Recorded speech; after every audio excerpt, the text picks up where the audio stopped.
നമസ്കാരം.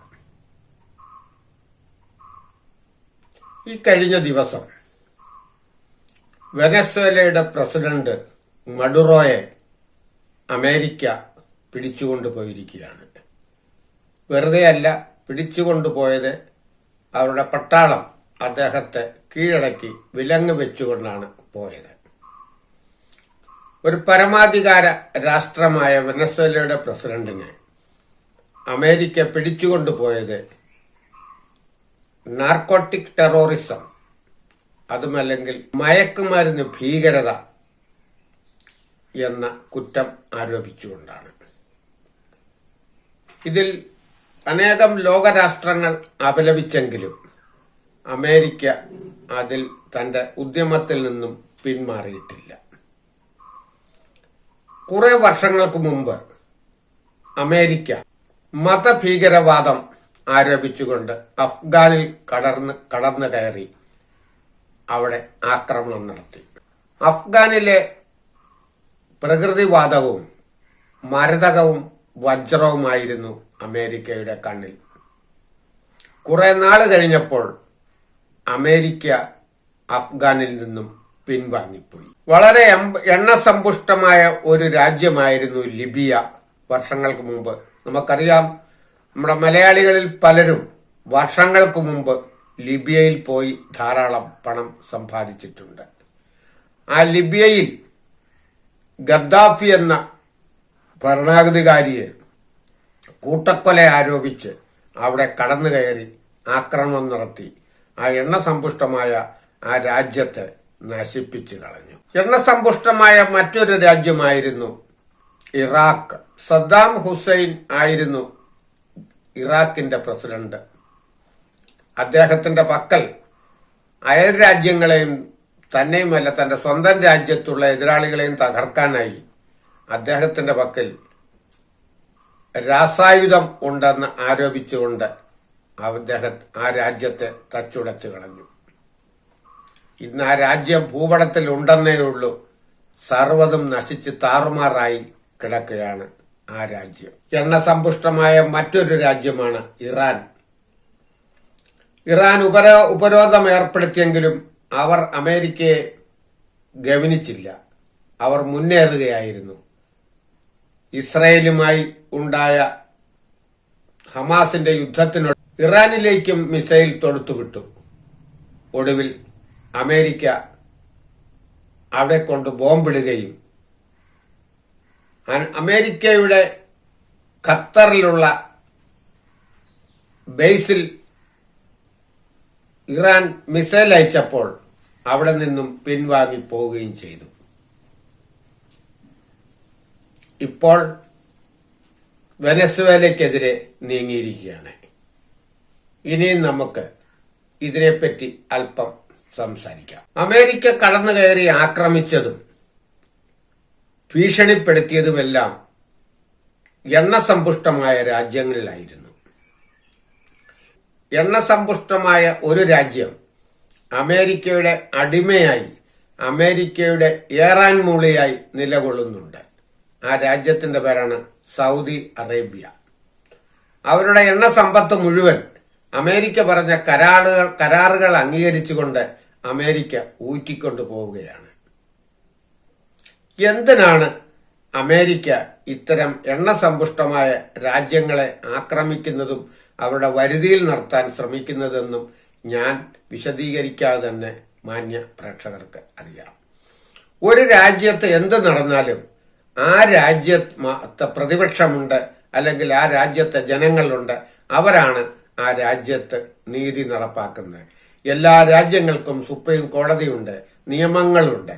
ഈ അമേരിക്ക എന്തിനാണ് കയറി ഇടപെടുന്നത് എന്ന് ചോദിച്ചാൽ അതിന്റെ ഉത്തരം ഒന്നേ ഉള്ളൂ: ആ രാജ്യങ്ങളെ വരുതിയിലാക്കിയിട്ട് അവരുടെ സമ്പത്തുകൾ അടിച്ചു മാറ്റി എടുക്കുക എന്നുള്ളതാണ് അതിന്റെ ലക്ഷ്യമെന്ന് ഏതൊരു ചെറിയ കുട്ടിക്ക് പോലും അറിയാവുന്ന കാര്യമാണ്. ഒരു രാജ്യത്തൊരു പ്രശ്നമുണ്ടായാൽ അവിടെ ഇടപെടേണ്ടത് അമേരിക്കയാണോ? ഒരു ചോദ്യമാണ്. അവിടെ ഇടപെടാൻ അധികാരമുള്ളത് ലോകരാഷ്ട്ര സംഘടനയായ ഐക്യരാഷ്ട്ര സംഘടനയാണ്. ഈ ഐക്യരാഷ്ട്ര സംഘടന എന്ന് പറയുന്ന ഒരു പ്രസ്ഥാനം ഉണ്ട്. ഞാൻ ഇതിനു മുൻപ് ഞാൻ UN പറ്റി ഒരു വീഡിയോ ചെയ്തിട്ടുണ്ട്, എങ്കിലും വീണ്ടും പറയുകയാണ്.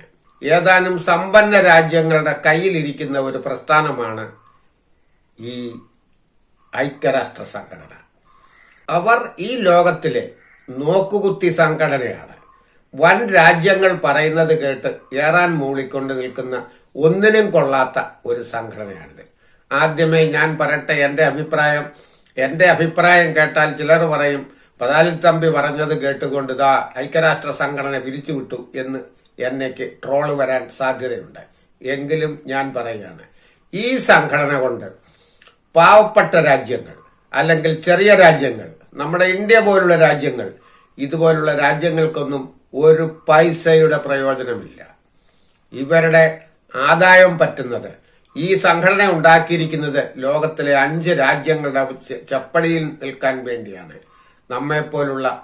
നമ്മുടെ രാജ്യം പോലുള്ള ചെറിയ രാജ്യങ്ങൾക്ക് ഒരു ഉപകാരവുമില്ല. മുൻപ് അമേരിക്ക ആക്രമിച്ച രാജ്യങ്ങളുടെ ലിസ്റ്റ് ഞാൻ പറഞ്ഞല്ലോ. ഈ രാജ്യങ്ങളിലെല്ലാം അമേരിക്ക ആക്രമണം നടത്തിയിട്ട് ആ രാജ്യങ്ങൾ കടന്നു കയറി ഇത്രയും പ്രശ്നങ്ങൾ ഉണ്ടാക്കിയിട്ട് ഐക്യരാഷ്ട്ര സംഘടന എന്ത് ചെയ്തു? ഒരു ചുക്കും ചെയ്തില്ല. ഈ സംഘടന പഴയ ആളുകൾ പറയുന്ന പോലെ ചുക്കിനും ചുണ്ണാമ്പിനും ഉണ്ണിമാങ്ങായ്ക്കും ഒന്നിനും കൊള്ളാത്ത ഒരു പ്രസ്ഥാനമാണിത്. എല്ലാ രാജ്യങ്ങളുടെ കയ്യിൽ നിന്നും ഇതിന്റെ വിഹിതം ഐക്യരാഷ്ട്ര സംഘടന കൊടുക്കണം. എല്ലാ രാജ്യങ്ങളും കൊടുക്കണം.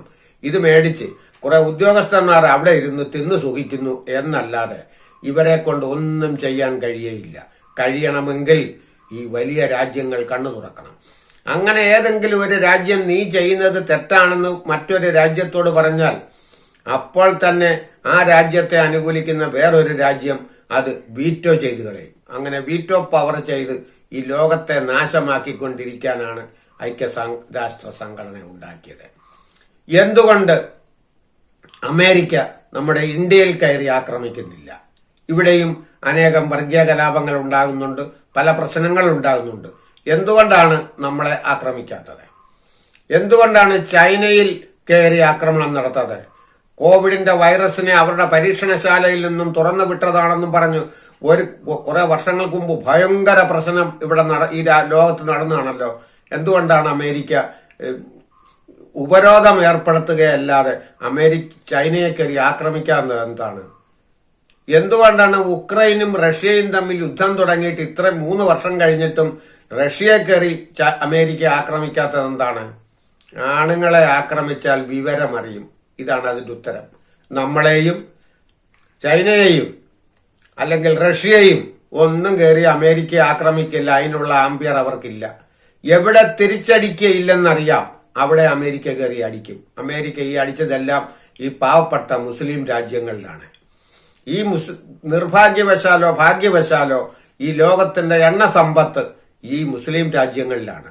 ഈ രാജ്യങ്ങളെ ആക്രമിച്ച് കീഴടക്കി വരുതിയിൽ നിർത്താനാണ് അമേരിക്ക ഈ പിന്നാമ്പുറ കളിക്കുന്നതെന്ന് നമുക്കെല്ലാവർക്കും അറിയാം. അല്ലാതെ വെനസ്വേലയിൽ ഈ മയക്കുമരുന്ന് ടെററിസം അല്ലെങ്കിൽ മയക്കുമരുന്ന് ഉൽപാദനമോ വിപണനമോ നടക്കുന്നത് കൊണ്ടല്ല. ആ രാജ്യത്തെ സമ്പത്താണ് അമേരിക്കയുടെ മനസ്സിലിരിക്കുന്നത്. ഒരു പാവ ഗവൺമെന്റിനെ അവിടെ നിയമിച്ചുകൊണ്ട് അവിടുത്തെ സമ്പത്തുകൾ ഊറ്റിയെടുക്കാനാണ് ഇവർ ശ്രമിക്കുന്നത്. ആർക്കാണ് അറിയാൻ മേലാത്തത്? നാം ഇതിനകത്ത് ചിലർ രാഷ്ട്രീയം പറയും. ചിലർ പറഞ്ഞു MA ബേബി വെനസ്വേലയുടെ പ്രസിഡന്റിനെ വിട്ടുകൊടുക്കണമെന്ന് പറഞ്ഞിട്ടുണ്ട്, അമേരിക്ക പേടിച്ച് വിറച്ചിരിക്കുകയാണെന്ന് കളിയാക്കി പറഞ്ഞു. നിങ്ങൾ ഇങ്ങനെ ട്രോൾ ഇടുന്നവർ അല്ലെങ്കിൽ ഇങ്ങനെ സോഷ്യൽ മീഡിയയിൽ കപട നാടകങ്ങൾ കളിക്കുന്നവർ ചിന്തിക്കണം. ഒരു രാജ്യത്തിന്റെ മേലും മറ്റൊരു രാജ്യത്തിന് കയറി ആക്രമിക്കാൻ അവകാശമില്ല. നിങ്ങൾ എന്തുകൊണ്ട് അതിനെ അപലപിക്കുന്നില്ല? അവർ ചെയ്ത തെറ്റാണെന്ന് എന്തുകൊണ്ട് പറയുന്നില്ല? ഇവിടെ ഒരു പ്രശ്നമുണ്ടായാൽ ഇവിടെയാണ് പരിഹരിക്കപ്പെടേണ്ടത്, അമേരിക്കയല്ല പരിഹരിക്കേണ്ടത്. നമ്മുടെ കേരളത്തിലൊരു രീതിയുണ്ട്.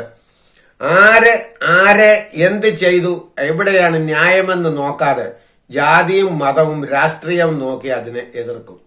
എത്രയും പെട്ടെന്ന് വെനസ്വേലയുടെ പ്രസിഡന്റിനെ വിട്ടയക്കണമെന്ന് MA ബേബി പറഞ്ഞുവെങ്കിൽ അത് ട്രംപ് കേൾക്കണമെന്നില്ല. അദ്ദേഹത്തിന്റെ അല്ലെങ്കിൽ അദ്ദേഹം പ്രതിദാനം ചെയ്യുന്ന രാഷ്ട്രീയ പാർട്ടിയുടെ അഭിപ്രായമാണ് അദ്ദേഹം പറഞ്ഞത്. ഒരു രാജ്യത്ത് നിന്നും ആ രാജ്യത്തിന്റെ പ്രസിഡന്റിനെ പിടിച്ചുകൊണ്ടുപോയതിനെ തന്റേതായ ഭാഷയിൽ, തന്റേതായ ശക്തിയിൽ, തന്റേതായ കഴിവിൽ അപലപിക്കുവാനുള്ള ആർജവം അദ്ദേഹം കാണിച്ചു. ഇവിടുത്തെ എത്ര കോൺഗ്രസുകാർ വിളിച്ചു പറഞ്ഞു അദ്ദേഹത്തെ വിട്ടയക്കണമെന്ന്. അവിടെ വെനസ്വേലയിൽ കമ്മ്യൂണിസ്റ്റ് ഭരിക്കുന്നോ, കോൺഗ്രസ് ഭരിക്കുന്നോ, BJP ഭരിക്കുന്നോ, അല്ലെങ്കിൽ തീവ്രവാദികൾ ഭരിക്കുന്നോ എന്നുള്ളതല്ല പ്രശ്നം. ആ രാജ്യത്തെ ഒരു പരമാധികാരമുള്ള ഒരു രാജ്യത്തെ പ്രസിഡന്റിനെ മറ്റൊരു രാജ്യം കീഴടക്കിക്കൊണ്ടുപോയിരിക്കുകയാണ്. അവർക്ക് തിരിച്ചടിക്കാനുള്ള യുദ്ധോപകരണങ്ങളും യുദ്ധതന്ത്രങ്ങളും ഉണ്ടായിരുന്നെങ്കിൽ അവിടെ നിന്നും അമേരിക്ക ഒരു കാരണവശാലും അവിടുത്തെ പ്രസിഡന്റിനെ തട്ടിക്കൊണ്ടു പോവുകയില്ലായിരുന്നു. ഇതാർക്കാണ് അറിയാൻ മേലാത്തത്? ഈ ലോക പോലീസ് കളി ഇന്ന് അമേരിക്കയെ താങ്ങുന്ന പലർക്കും തിരിച്ചടിയായിട്ട് വരും എന്നുള്ളത് വസ്തുനിഷ്ഠമായ ഒരു കാര്യമാണ്. അവസാനമായി ഞാൻ ഒന്നുകൂടി പറയട്ടെ, എല്ലാ രാജ്യത്തുമുണ്ട് പ്രശ്നങ്ങൾ. അമേരിക്കയിൽ പ്രശ്നങ്ങളില്ലേ? അമേരിക്കയിലുമുണ്ട് പ്രശ്നങ്ങൾ. അമേരിക്കയിലെ പ്രശ്നങ്ങൾ പരിഹരിക്കാനായി വേറെ ഏതെങ്കിലും ഒരു രാജ്യത്ത് നിന്നും അവിടെ യുദ്ധവിമാനത്തെ ഇറക്കി അവിടുത്തെ പ്രസിഡന്റിനെ തട്ടിക്കൊണ്ടുപോകാൻ ആരെങ്കിലും ശ്രമിക്കുന്നുണ്ടോ? ശ്രമിക്കുന്നില്ല. കാരണം അവരെ ഭയമാണ്. അവരുടെ പക്കൽ അതുപോലെയുള്ള ആയുധങ്ങളുണ്ട്. അതുകൊണ്ട് അവരെ ഭയന്ന് മനുഷ്യർ മാറി നിൽക്കുന്നു, അല്ലെങ്കിൽ അവരെ ഭയന്ന് മറ്റ് രാജ്യങ്ങൾ മാറി നിൽക്കുന്നു. ഒരു രാജ്യത്തിന്റെ പരമാധികാരത്തെ ചോദ്യം ചെയ്യുവാൻ അമേരിക്ക പോലെ മറ്റൊരു രാജ്യം ഇന്ന് വരെ ലോകത്ത് തയ്യാറായിട്ടില്ല. അതിനാണ് ഞാൻ ആദ്യം സൂചിപ്പിച്ചത്, ഉക്രൈന് 3 വർഷമായി ഉക്രൈനുമായി യുദ്ധം ചെയ്തുകൊണ്ടിരിക്കുന്ന റഷ്യയെ ആക്രമിക്കാൻ അമേരിക്ക തയ്യാറാകുമോ എന്ന് ചോദിച്ചതിനാണ്. ഉപരോധമല്ല, ആക്രമിക്കാൻ തയ്യാറാകുമോ എന്നാണ് എന്റെ ചോദ്യം.